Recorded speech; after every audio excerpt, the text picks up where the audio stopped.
All right, welcome back. We are talking with our Medicare and health insurance experts, Catherine Sevier from AARP, Steve Edmonds from Alliance Insurance Services. You can text your question down at the bottom of the screen. All right, Steve, this person says, I've been getting calls and emails from Blue Cross Blue Shield asking to help me with my Medicare enrollment for I'm approaching 65 in October. Are these scam calls, or does Blue Cross Blue Shield reach out to assist like this?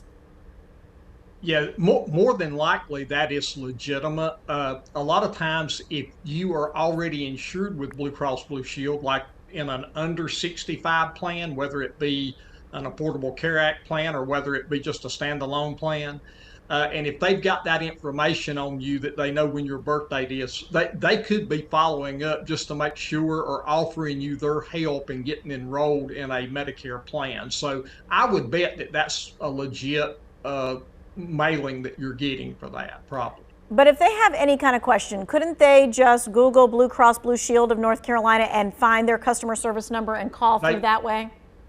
They can do that. They can call an insurance representative a lot of different ways, but yeah, sure, they can. Okay. All right. So, Catherine, this person says, I am 64 and I'm employed and I have insurance with my work. When I sign into Medicare at 65, I want to continue to maintain my insurance at work as my primary. How do I do that? So when you sign in, there is an opportunity to indicate that you are still employed and that you have credible insurance. My one caution is make sure, check with your HR department, with the people who employ you, to make sure that it is a credible plan. And what that means is that it meets the criteria that match up to Part B Medicare. Because it probably does, but you want to validate that, and then you can indicate that you're going to waive the Medicare Part B until you retire or lose the plan. And at that point, you have 8 months in which to go back into Medicare and sign up for Part B without the penalty. Okay, gotcha. All right, Steve, this person says, if your retirement date is 66 and a half, when does that 8% apply? I'm guessing they're thinking they're going to get penalized, but let's kind of go through that. Yeah, so here's the thing. When you turn 65, you are eligible for Medicare coverage. Keep in mind that has nothing to do with full retirement age in regards to your Social Security check that you're going to be getting from the government. A lot of times people get these confused.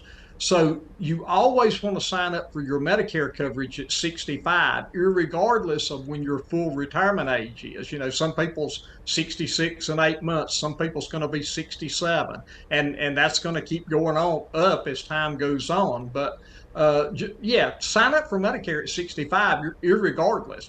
That's important. Okay. All right. So no matter what, 65, you sign up, even if Social Security says you shouldn't be retiring and drawing Social Security until 67, makes no difference. They're two different things. Right. All right. So, Catherine, this person says, does Medicare cover dental implants? I'm not sure that it does unless there is a trauma. In other words, if you were in an accident or had some kind of a traumatic injury, then they will get involved with prosthetics. But for regular you and me that need dental implants, they don't have dental insurance with it. However, some Medicare Advantage plans do have dental insurance as part of them. So you need to know which part of Medicare you're working with. If you're on an Advantage plan, ask your plan administrator whether or not it's going to be covered. Okay, good to know. Steve, this person says they got a call from a Raleigh number today. They said if you have Medicare, you're eligible for $1,000 in health benefits. Is this a scam? A lot of times that will definitely be a scam. A lot of this stuff that you see that's offering you money or kickbacks is going to be either a scam, or either you're entering into a Medicare Advantage plan that has a really high deductible. So what they're doing, they may give you some benefits up front, but at the end of the day, if you had a major hospitalization, major surgery or whatever, you could be facing really high deductibles when you sign up for these type of benefits and plans. So you got to be really careful with those. Yeah. And for sure, don't give folks your Social Security number or any of your personal information if you do call them. because that may be what they're fishing for. Right. They may say, if you give me your social security number, I can check what plan is best for you. And that is not what's happening there. Okay. All right. We are going to take a quick break. We've got one more segment taking your questions.